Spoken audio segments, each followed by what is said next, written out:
Bonjour à tous et bienvenue sur SBTS MCO. Aujourd'hui, petit retour d'expérience et vidéo très concrète, 5 astuces sur comment réduire ta démarque en magasin. Dans cette vidéo, je vais vous rappeler un petit peu le contexte, pourquoi est-ce que je fais cette vidéo.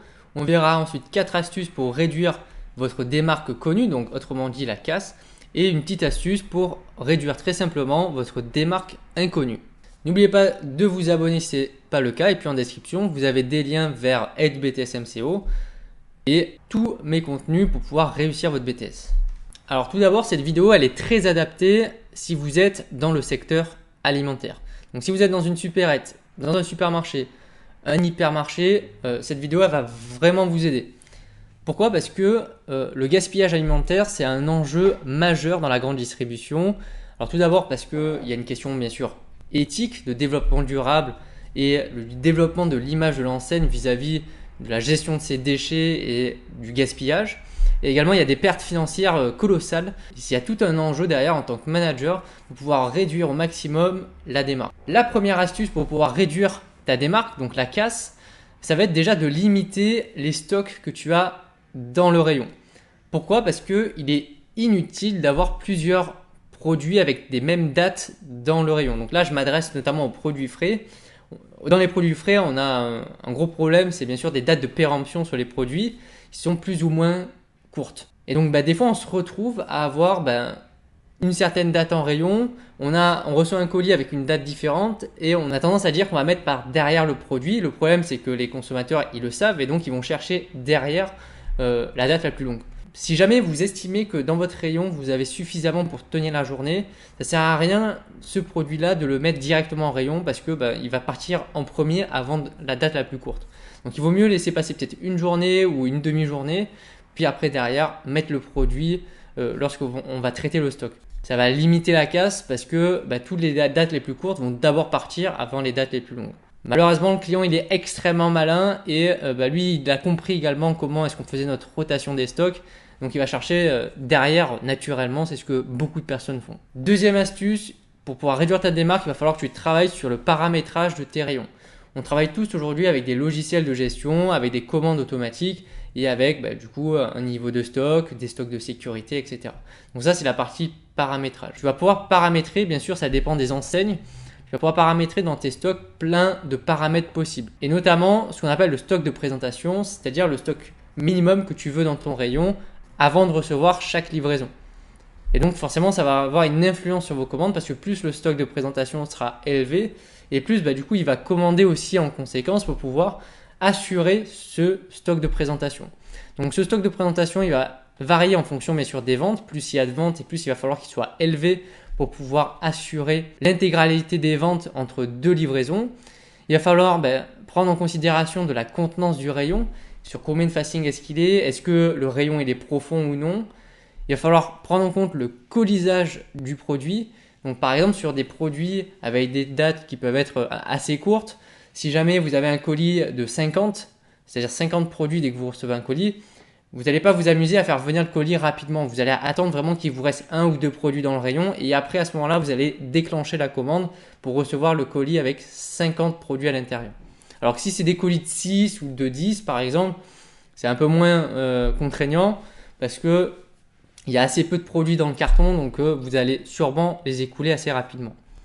Et bien sûr, il faut prendre en compte aussi le rythme de livraison. S'il y a des livraisons qui sont vachement espacées, il vaut mieux avoir un stock de présentation assez élevé pour pouvoir avoir suffisamment de produits entre deux livraisons. Il y a deux objectifs en réalité. C'est à la fois, il ne faut pas surcharger le rayon, mais il faut faire en sorte de ne pas avoir de rupture de stock. C'est là le problème en quelque sorte qu'on rencontre en tant que gestionnaire. C'est de trouver, on va dire, l'entre-deux entre ça. Donc si tu paramètres bien tes stocks de présentation, alors après on les appelle différemment selon les enseignes, ça peut être stock marchand, donc stock de présentation, contenance rayon, enfin il y a plein d'appellations possibles. Si tu comprends bien, c'est plus tu vas avoir un stock marchand ou un stock de présentation élevé et plus du coup il va commander, le logiciel va commander. Donc si tu paramètres très mal ton rayon, soit si c'est pas assez, tu vas avoir des ruptures ou si c'est trop, tu vas recevoir beaucoup trop de produits et donc tu vas casser et faire de la démarque. Donc ça, c'est quelque chose qui demande du temps et c'est super important. Troisième astuce, c'est commander fréquemment. Je vais prendre un exemple et un contre-exemple. Il vaut mieux toujours recevoir un seul colis d'un produit tous les jours plutôt que de se dire le lundi je vais recevoir 6 colis, ça va me durer la semaine. Pourquoi? Parce que vous allez accumuler du stock, donc il y a un risque bien sûr de casse si on shoot dedans par exemple, où on le fait tomber, donc il y a plus de chances de casser. Alors que si vous n'avez pas les colis, ça va, il n'y a pas de problème, vous ne l'avez pas. Et puis s'il y a des dates, vous allez recevoir 6 colis de la même date le même jour. Donc c'est un peu idiot, il vaut mieux se dire je vais en recevoir un lundi avec une date courte, un deuxième le mardi, donc il y aura une date légèrement plus importante, etc. etc. Ça permet justement d'adapter aussi son rayon plus facilement en fonction du rythme de livraison. Ça, c'est une petite erreur qu'on fait souvent, c'est se dire bon, je charge énormément la commande, comme ça j'ai zéro rupture. Par contre, après, au niveau de la démarque, souvent, c'est pas terrible. Quatrième astuce, il faut être extrêmement réactif pour limiter la casse. Pourquoi? Par exemple, vous recevez une livraison et vous avez eu un colis en trop. Vous ne savez pas pourquoi. Vous recevez un colis d'un produit. Le produit en rayon, il est complètement blindé. Vous en avez déjà sur la réserve en reliquat. Et vous recevez encore un produit. Donc, ce qu'il faut faire, c'est pas se dire, ce colis, il ne rentre pas, je le mets sur le Rolls de reliquat et puis on passe à autre chose. C'est directement, il va falloir agir et comprendre pourquoi est-ce que ce colis, on l'a reçu en trop. Ça peut être déjà une erreur de paramétrage, c'est-à-dire un stock de présentation qui est trop important. Donc dans ce cas-là, vous allez le baisser pour éviter à l'avenir de recevoir de nouveau un colis. Le but, le mal il est déjà fait puisqu'on a reçu notre colis. Par contre, il faut éteindre l'incendie et se dire on va éviter que ce problème-là se répète. Et c'est en réglant ces petits problèmes tous les jours comme ça que vous allez avoir un rayon nickel.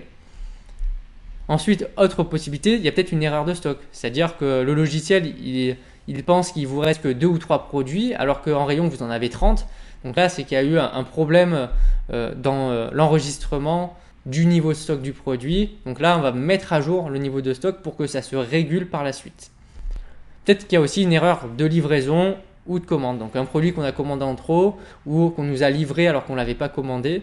Donc ça aussi, ça peut arriver en fonction des centrales d'achat. Et enfin, on va voir une petite astuce sur comment réduire ta démarque inconnue.